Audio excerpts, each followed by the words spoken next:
It's nice to be here tonight, and thank you, Patrick. I am conscious that I am just part of a team, and the team is very important, and we all work together. So I get a lot of support from everybody. And I feel quite honoured to be the profile poet this time. The funny thing was, going through to make a bundle to send to the profiler, who unfortunately couldn't be with us tonight, I went through and I found one of the first poems that I won, well, actually came second, because it was a big competition, and I thought I'd start with that. It's called Sticks and Stones. Minds empty as stones kicked along a dusty ochre path by lazy feet in sun-bleached sandals. We drift into our space where nothingness prevails. Butterfly eyes roaming the bright baked blue for antidotes to the afternoon stillness. A pair of panting loose-tongued dogs bound up, raring to rip out rabbit holes. We join in, torn nails gouging the sandy soil, eyes squinting to see the roof cave in. Our furious friends, tails willing success, are whistled away by women in white skirts and sun hats, while we, safe in our gorse bush den, roll over laughing at our cleverness, choke on our giggles, gurgle into sighs. Forget all that.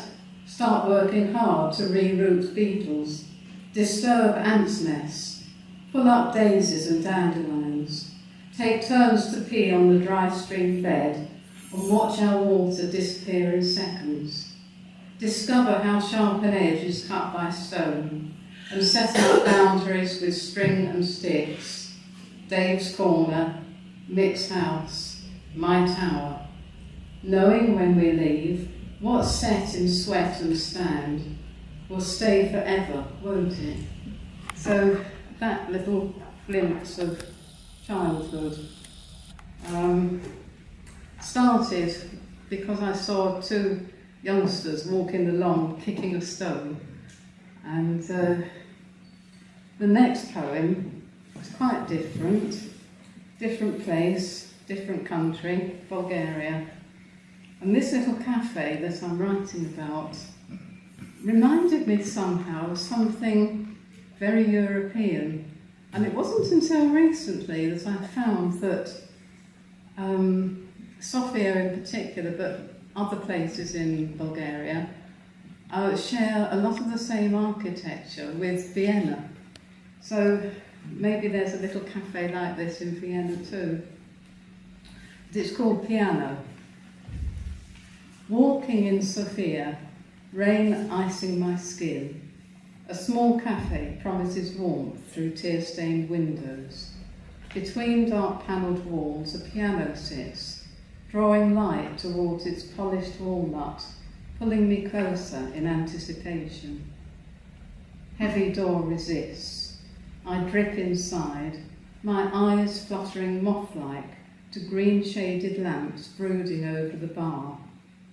Behind, no fair-haired mamselle in striped bodice, but a more mature madame, controlling the room through world-watchful eyes. The atmosphere, soft and thick as a gentleman's club, Sunday morning selective silence, newspaper smoothing, cups settling on saucers, chess pieces clicking their moves. I order cappuccino, tuck into a corner to observe. No music yet.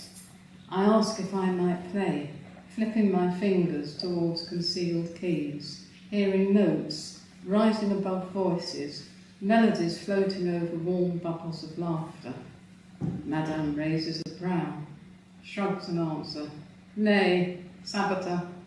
Saturday, last night, and by next week I'll be long gone. This little booklet I self-published, put together quite a few years back, and some of the poems seem a little bit old now. But anyway, this one has stood, I think, the test of time. Got a kind of nice little review from somebody who said, "lol," when she read it. It's called My Mum's a Goth. My mum's a goth with long black hair, black the only clothes she'll wear, offset by chains and silver rings, through nose, ear, tongue, anything with holes punched in, black lips and eyes and fingernails against her dead white skin. She could appear quite ghostly if she were really thin, but no, she's not. She's tall and fat, sitting next to our old cat, who's also goth, 'cause he's black too, drinking pints of devil's brew, reciting an old spell or two. She starts to think she was a witch. Aeons ago she wielded power of life or death with curse or spell. Her midnight hour created hell for those fools who provoked her wrath. But times have changed. She's gone all soft. Now tapping on her laptop keys, consigning those dark memories to the burial chamber file, locks the door and holds it fast, lest beaten spirits from the past rise up again and wreck her life a second time. The wicked witch, her warring stayed, is gone by morn. The goth returns to daily norm. I know for sure she's never switched her kind old cuddly mumsy ways from my far-off baby days. Just don't ask me if I'm a goth. I'm off to uni, I'm a bop.